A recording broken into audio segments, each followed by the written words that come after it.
Hello बच्चों, कैसे हो आप लोग। आई होप सभी लोग मज़े में कर रहे हैं प्रिपरेशन। अब हम लोग बात करेंगे आज जिस टॉपिक पे ऑप्टिक्स का ये लास्ट वीडियो होगा अपना, और इस टॉपिक से एक क्वेश्चन आना तय है। तो इस बात को ध्यान में रखते हुए इस पूरे वीडियो को देखना, क्योंकि आज के वीडियो से एक टाइप के क्वेश्चन, मैं ये नहीं बोल रहा हूँ कि वही क्वेश्चन उठ के आएगा, बट उससे मिलता जुलता क्वेश्चन जरूर आएगा। प्लस जितने भी बच्चों के पास कंफ्यूजन होते हैं, जैसे कि कैसे फॉर्मूला को लर्न करना है ऑप्टिकल इंस्ट्रूमेंट के, वो सब मैं आपको बताऊंगा। तो चलो स्टार्ट करते हैं। आइए, तो पहले हम लोग पढ़ते हैं silvering of lenses. Silvering of lenses का मतलब क्या है? लेंस के किसी एक पोर्शन को आप सिल्वर कर देते हैं। तो हमेशा इस बात का ध्यान देना कि अगर आप कॉन्वेक्स लेंस को करते हैं सिल्वर, तो ये पोर्शन को सिल्वर करें, यही है ना। तो ये बिहेव करेगा कॉनकेव मिरर के जैसा। मतलब अगर आप कॉन्वेक्स लेंस को सिल्वर करते हैं तो ये कॉनकेव मिरर के जैसा बिहेव करता है। दूसरा, अगर आप कॉनकेव लेंस को सिल्वर करते हैं, कॉनकेव लेंस कौन सा है ये, तो ये बिहेव किसके जैसा करेगा? ये बिहेव करेगा कॉन्वेक्स मिरर के जैसा बिहेव करेगा, कॉन्वेक्स मिरर के जैसा बिहेव करेगा ये। ठीक है, तो चलो इसका जो पावर होता है एक्चुअली, इसमें हम लोग जब देखेंगे तो ये 2 बार रिफ्रैक्शन हो रहा और 1 बार रिफ्लेक्शन हो रहा। कहां कहां हो रहा है सर? देखो, यहां से रे ऑफ लाइट जाएगा, इस पे टकराएगा, क्या हो जाएगा? एक बार रिफ्लेक्शन, रिफ्रैक्शन होगा। फिर वो अंदर जाएगा, इस वाले सरफेस पे टकराएगा जो कि मिरर पोर्शन है, तो वहां पर क्या हो जाएगा? वहां पर हो जाएगा, वहां पे क्या होगा? वहां पे होगा रिफ्लेक्शन। फिर वो बाहर आएगा और एक बार और रिफ्लेक्शन हो जाएगा। तो 2 बार रिफ्रैक्शन हो रहा है और 1 बार रिफ्लेक्शन हो रहा है, इसे 2 times PL plus PM power के टर्म्स में। ठीक है, जब आप इसे फोकस के टर्म्स में रखते हैं तो जो इक्वेशन आता है, बस इस इक्वेशन को ध्यान में रखना कि F equivalent is equal to -2 divided by FL focus of lens plus 1 by FM। अब फोकस ऑफ लेंस निकालने के लिए आपको लेंस मेकर फॉर्मूला थोड़ा सा दिमाग में रखना होगा, that is 1 by F is equal to होता है कितना? Mu minus 1 by R1 minus 1 by R2। ठीक है, अगर ये याद है तो फिर आपके लिए और कुछ बाकी नहीं रहेगा। देखो, FL अगर हम लोग निकालते हैं तो FL कितना? Mu minus 1। अब यहाँ R1 और R2 की वैल्यू अगर ले तो दोनों बराबर बराबर हैं। R2 की वैल्यू इनफैक्ट माइनस R हो जाएगा क्योंकि वो इस साइड हो जाएगा, तो FL की वैल्यू आ जाएगी mu minus 1 2 by R। FM mirror के लिए, अब मिरर के लिए रेडियस देखो तो इस साइड है, मतलब नेगेटिव माइनस R बाई 2। जब आप इस फॉर्मूले में सब्स्टिट्यूट करेंगे तो जो F इक्विवेलेंट की वैल्यू आएगी minus R upon 4 mu minus 2। अब मैं कभी ये आपको रिकमेंड नहीं करूंगा कि आप बेटा इसे याद रखो, क्योंकि अपने दिमाग में ज्यादा बोझ लेकर एग्जाम में नहीं जाना। वैसे बहुत सारे फॉर्मूले होते हैं, तो बेसिक फॉर्मूला कौन सा है? ये हमेशा इसी को याद रखें, बाकी किसी को याद रखने की जरूरत नहीं। अगर आप कॉनकेव लेंस के लिए आते हैं तो यहां पे सिल्वरिंग किया हुआ, अब देखो इसका जो फोकस होगा वो -2 बाय R आ जाएगा। क्यों? क्योंकि इसके लिए R1 की वैल्यू नेगेटिव आएगी, इस फॉर्मूले में रखेंगे आ जाएगा। FM की वैल्यू प्लस R बाय 2। जब इसे आप पुट करोगे सेम फॉर्मूले, इसमें आंसर आ जाएगा। मैं आंसर पे जा भी नहीं रहा क्योंकि जरूरत ही नहीं है, मेरी मानो जरूरत ही नहीं है। लोग आपको बिना मतलब का बोल देते बेटा ये भी याद कर ले, ये भी याद कर ले, और अपन डर के भूल जाते हैं। सिर्फ ये ध्यान में रखना, बाकी कुछ नहीं। अगर मैं प्लेनो कॉन्वेक्स में आऊं, है ना, तो इस पोर्शन को बोल दिया गया अगर सिल्वर किया गया तो इसका रेडियस कितना है? इसका रेडियस अगर इंफिनिटी होता, मतलब इसका फोकस 0 हो जाएगा। तो इसके लिए FL निकाले mu minus 1 by R minus 1 by infinity, तो FL की वैल्यू आ गई, है ना।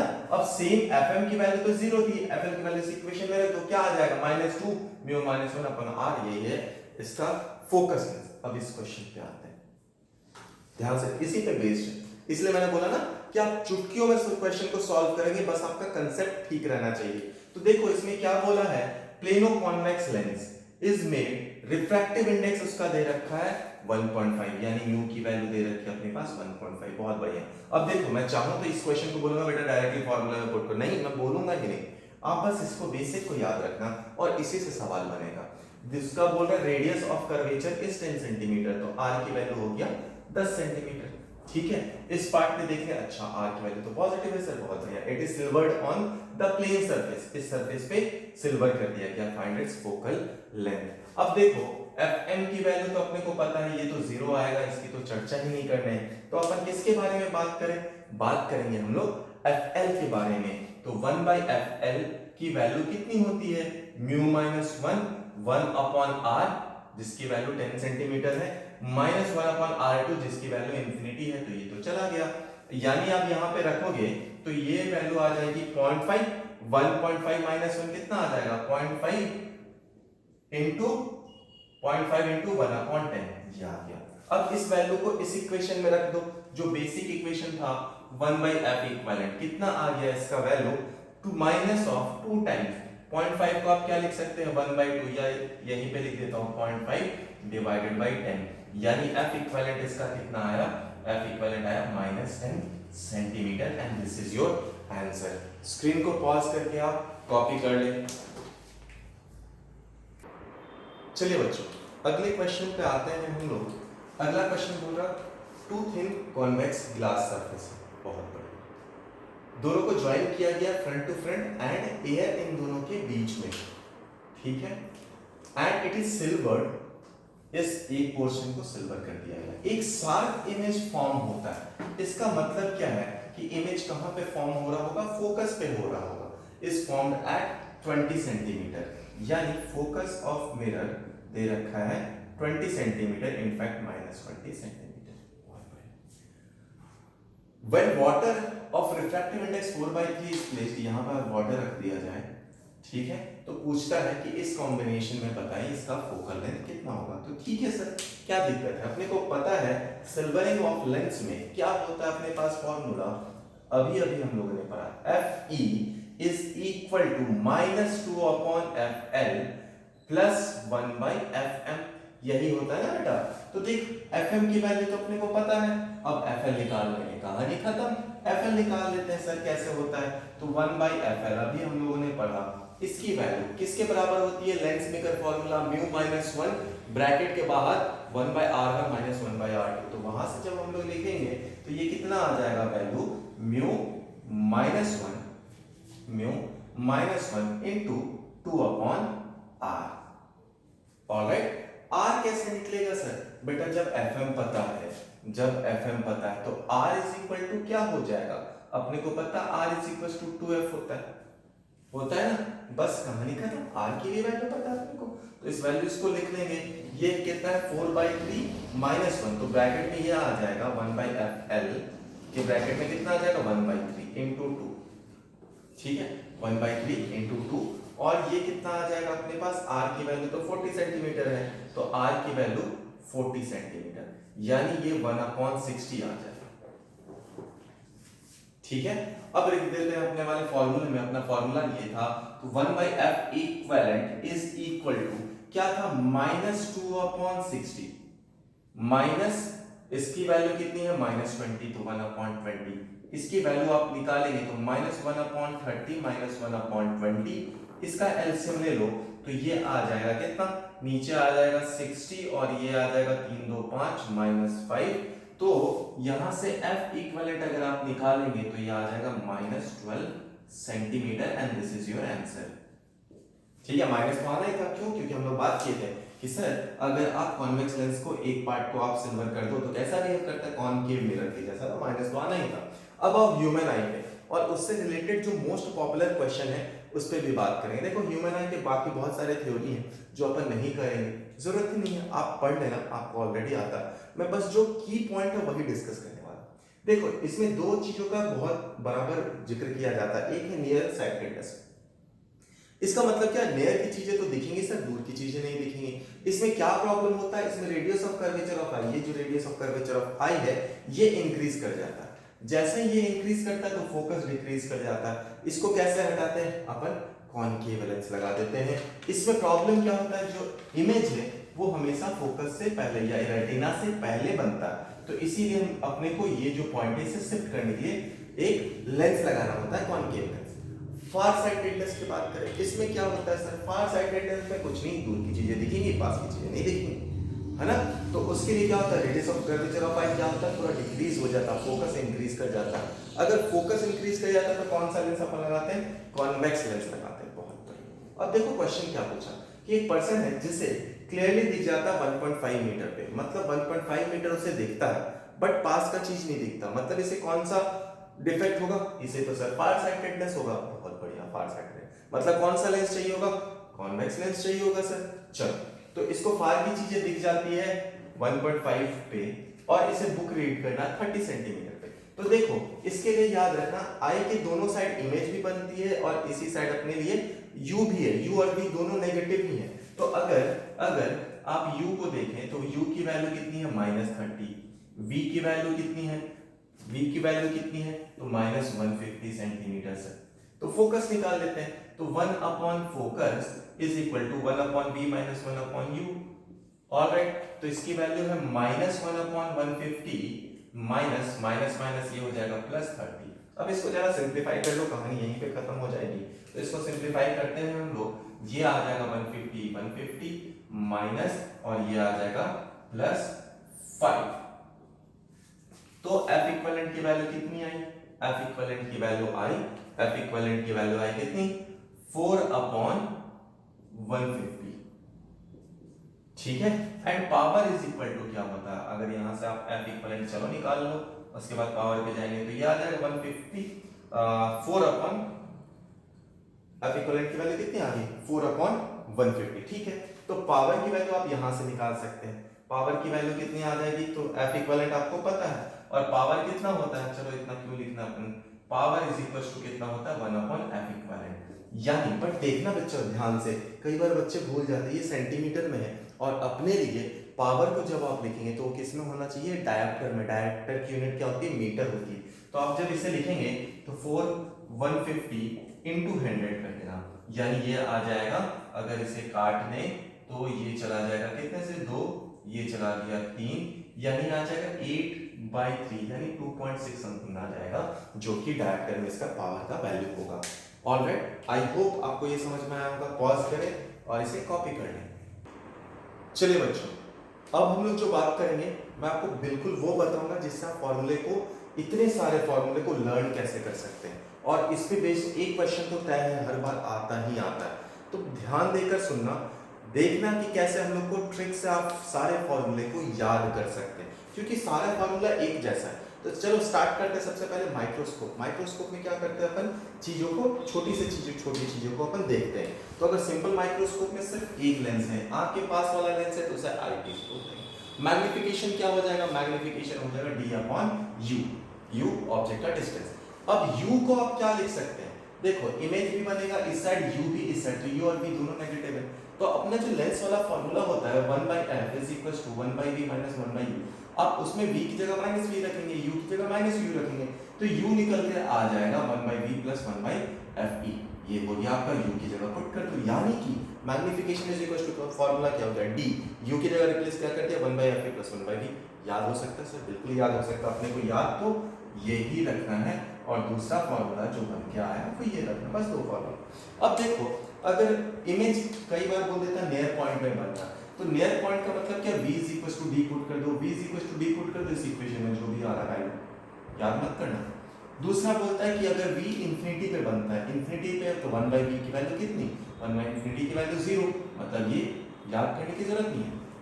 अगला आते हैं, जब हम लोग कंपाउंड माइक्रोस्कोप की बात करते हैं तो इसमें दो लेंसेज होते हैं, एक ऑब्जेक्टिव के पास वाला जो छोटा डायमीटर का होगा जिसका अपर्चर कम होगा, और दूसरा आईपीस के पास वाला जिसका अपर्चर ज्यादा होगा। ठीक है, अगेन इसमें दो मैग्निफिकेशन है, एक तो इसका एक इसका। इसका जो मैग्निफिकेशन ऑब्जेक्टिव के लिए, इसके u0 कुछ होगा और v0 इसका v इधर बन रहा होगा, तो m0 का magnification v0 upon u0। Magnification of eyepiece क्या पढ़े थे हम लोग अभी, d ब्रैकेट में 1/fe + 1/v, दोनों को आप मल्टीप्लाई कर देंगे, वही है मैग्निफिकेशन ऑफ द सिस्टम। याद हो गया, कैसे याद करेंगे, m0 निकाल लो, v0 अपॉन u0, me निकाल लो, कैसे निकाल लेंगे सर, d ब्रैकेट में 1/fe + 1/v, दोनों को मल्टीप्लाई कर दो, याद। अब अगर बोल दिया कि सर इमेज v पे फॉर्म हो रहा, तो v = d, नियर पॉइंट पे फॉर्म हो रहा, तो पुट कर दो v = d, आ जाएगा आंसर इसी वाले में, पुट कर देंगे। चलो ये तो हो गया। अब अगर बोला आपसे कि u0 की वैल्यू f0 रख दो, मतलब जो ऑब्जेक्ट है वो फोकस में है, तो इसका मतलब क्या, इमेज कहाँ बनना चाहिए, इंफिनिटी पर, बट इंफिनिटी पर अपने पास दूसरा आईपीस है जिसका डायमीटर बहुत बड़ा है, अपर्चर बहुत बड़ा है, तो वो उससे जाकर टकरा जाएगा। मतलब जो इमेज बनेगा वो कहाँ पे, एल पे बनेगा। तो if u is equal to f naught, तो वी नॉट की वैल्यू कितनी बननी चाहिए, एल बननी चाहिए। यानी कि इस केस के लिए जब आप एल लिखेंगे तो वो किसके बराबर होना चाहिए, एफ नॉट प्लस एफ ई के बराबर होना चाहिए। ठीक, अब हम लोग इसको m की जगह पे l बाई यू नॉट लिख लेंगे, कहानी खत्म। वही सेम वाला फॉर्मूला, कहाँ गया अपने पास फॉर्मूला, ये वाला। दूसरा, अगर v is equal to infinity अगर आपको बोलता है, v is equal to infinity बोलता है आपको बच्चों, तो अगर v is equal to infinity पे बोल दिया तो इन्फिनिटी की वैल्यू पुट कर दो, ये पार्ट तो जीरो हो गया, आंसर वही आ गया। ठीक है, अब आते हैं टेलीस्कोप पे। ठीक है, टेलीस्कोप पे आते हैं। टेलीस्कोप पे याद करो क्या होगा, टेलीस्कोप दूर की चीजों को देखने के लिए, मतलब ज्यादा रे ऑफ लाइट आना चाहिए, मतलब उसका अपर्चर ज्यादा होना चाहिए ऑब्जेक्टिव वाले का, और आईपीस वाले का अपर्चर छोटा होना चाहिए। ठीक है, इसमें भी दो मैग्निफिकेशन है अपने पास, इसका जो मैग्निफिकेशन का फॉर्मूला एग्जैक्टली सेम है ये फॉर्मूला। ठीक है, थोड़ा सा चेंजेस है। क्या क्या चेंजेस है सुन लो। मैग्निफिकेशन इज इक्वल टू क्या होता है, यहाँ पे f naught upon u e होता है, तो इसको मैं यहाँ लिख देता हूँ, magnification is equal to minus f naught upon u e होता है। अब यू ई को क्या आप लिख सकते हैं, यू ई किसके लिए, इसके लिए, यू ई को क्या लिख सकते हैं आप, एफ ई प्लस डी लिख सकते हैं, जैसे पहले लिखे थे। याद करो सबसे पहला सिंपल माइक्रोस्कोप क्या लिखे थे, magnification is equal to D upon v, D upon u लिखे थे, है ना। तो यहाँ पर क्या लिख सकते हैं, डी नहीं, यहाँ पर एफ नॉट। क्यों सर एफ नॉट क्यों, डी क्यों नहीं, एक्चुअली वो डी भी नहीं वी था, तो क्यों नहीं, क्योंकि इनफाइनाइट से आती हुई रे कहाँ पे मिलेगी, फोकस पे मिलेगी, इसलिए f naught upon u e. U e की वैल्यू आपने यहाँ से पुट कर दिया, मैग्निफिकेशन याद हो गया अपने को, है ना। यानी मैग्निफिकेशन इज इक्वल टू क्या होगा सर, एफ नॉट ब्रैकेट में 1 by f E plus 1 by क्या, 1 बाय वी, जो कि सेम फॉर्मूला है, मतलब दोनों सेम ही है। अब देखो इसमें भी वही केस, अगर v is equal to D पे बन जाए तो v की जगह पे d पुट कर दो, आ गया आंसर, कहानी खत्म। अगर आपसे बोला जाए तो देखो क्या होता है, ये टोटल लेंथ ऑफ टेलीस्कोप है, तो एक फोकस पे यहाँ पर बनता है और यहाँ से इसका यू ई होता है, ये एफ नॉट और ये ई यू ई। तो लेंथ अगर बोला जाए टेलीस्कोप का कितना है, तो F naught plus u e है, बिल्कुल ठीक बात। अगर बोल दिया जाए v is equal to D, तो लिखनी है v is equal to infinity पर अगर बोल दिया जाए इमेज बनता है, तो इन्फिनिटी पे कहाँ गया, पुट कर दो, तो F naught upon F E मिल जाएगा। उस टाइम पर देखो इमेज इन्फिनिटी पे कब बनता है, जब ऑब्जेक्ट कहाँ हो, फोकस पे हो, तो यू ई की जगह पे क्या लिख सकते हैं, फोकस, है ना। जानते हैं अपन कि अगर फोकस पे रहे ऑब्जेक्ट तो इमेज कहाँ बनता है, इनफाइनाइट पे बनता है। वही अगर इमेज इनफाइनाइट पे बनता है तो ये तो फोकस पे ही रहना होगा, सेम यहाँ पे जो अपन बात किए थे। अब देखो कभी कभी एस्ट्रोनॉमिकल टेलीस्कोप की बात की जाती है, इसमें क्या होता है, इसमें दो लेंसेज होते हैं प्लस एक छोटा लेंस होता है। अब यहाँ का एफ, यहाँ से जो इमेज बनता है पहले एफ नॉट, अब यहाँ का इमेज एग्जैक्टली सेम इमेज यहाँ बनाते हैं, मतलब ये कितने पे होना चाहिए, सेंटर ऑफ कर्वेचर पे होना चाहिए। तो ये सेंटर ऑफ कर्वेचर पे, तो इधर भी सेंटर ऑफ कर्वेचर पे, बस इतना ही। मैग्निफिकेशन ये जो आया था जब v इज इक्वल टू हम लोग कितना डाले थे, इन्फिनिटी, इसको नॉर्मल एडजस्टमेंट बोलते हैं। तो इसके लिए नॉर्मल एडजस्टमेंट के लिए वही magnification F naught upon F ई होता है। अगर नियर पॉइंट पे बन रहा तो मैग्निफिकेशन क्या था सर याद था, कैसे निकाल लेते हैं, एफ नॉट ब्रैकेट में F E plus 1 by D, बस नॉर्मल एडजस्टमेंट। अगर नॉर्मल एडजस्टमेंट के लिए लेंथ कितना है पूछा जाए तो F naught plus 4f plus F E आ गया। अगर आपसे नियर पॉइंट के लिए कितना लेंथ होगा ये पूछा जाए तो कैसे निकालेंगे सर, बहुत आसानी से सर, यूई के जगह पे क्या रख रहे, ये वाली वैल्यूज, कहानी खत्म। ठीक है, तो स्क्रीन को पॉज करिए और ये सारे फॉर्मूले को आप कम से कम 2 बार पढ़ के उससे लिख लें। चलिए बच्चों लास्ट 2 क्वेश्चन करते हैं और आपको मैं बताऊंगा कि आप कैसे इसके टाइप के क्वेश्चन आ जाते हैं। तो सबसे पहले चलते हैं, क्वेश्चन में बोला एक एस्ट्रोनॉमिकल टेलीस्कोप है अपने पास जिसका ऑब्जेक्टिव फोकल लेंथ अपने पास दिया हुआ है 100 सेंटीमीटर। तो जैसे ही देखें ऑब्जेक्टिव फोकल लेंथ तो हम लोग लिख रहे हैं f o is equal to 100 centimeter. बहुत अच्छा। Eyepiece focal length of 5 centimeter, तो आईपीस का फोकल लेंथ दे रखा है 5 centimeter. Then final image of star seen at near point, near point का मतलब क्या है, डी, डी की वैल्यू कितनी 25 सेंटीमीटर। देन मैग्नीफाइंग पावर, अब देखो टेलीस्कोप का अगर डी पे इमेज फॉर्म होता है तो मैग्नीफाइंग पावर का फॉर्मूला क्या बताया था, telescope is equal to f naught upon u e था। यूई को क्या लिखे थे, f E plus 1 by v, है ना, और v की जगह पे आपने d पुट कर दिया था। तो मैग्निफिकेशन इज इक्वल टू आप क्या लिख सकते हैं, f नॉट ब्रैकेट में 1 by F E plus 1 by D. कहानी खत्म। जैसे एक बार पता चल गया, आप वैल्यूज को पुट कर दो, ये है 100, ब्रैकेट में कितना रख सकते हैं आप 1/5 प्लस 1/25। ठीक है, इसको सिंप्लीफाई कर ले तो ये आ जा रहा है आई गेस ऊपर 5 प्लस 1 6, तो 100 इंटू 6/25 यानी मैग्नीफाइंग पावर आ जा रहा है 24। ठीक है, बन गया। बस फॉर्मूला याद रखना था अपने को, कैसे बताएंगे। अब देखो, अगर टेलीस्कोप को एडजस्टेड फॉर नॉर्मल विजन बोल रखा, ठीक है, नॉर्मल विजन का मतलब क्या, मैग्नीफाइंग पावर कितना था f0/fe। बहुत अच्छा, जैसे नॉर्मल विजन बना अपने दिमाग में ये आ जाना चाहिए। फिर लेंथ ऑफ टेलीस्कोप है, ऑलराइट, तो L की वैल्यू इसने दे रखा है 80 सेंटीमीटर। जब L की वैल्यू आपको पता है और मैग्नीफाइंग पावर पता है तो फोकल लेंथ ऑफ लेंसेज बताना बहुत आसानी से आप कर सकते हैं। 19 = f0 प्लस fe रख लिया, तो f0 की वैल्यू कितनी आ गई 19 fe।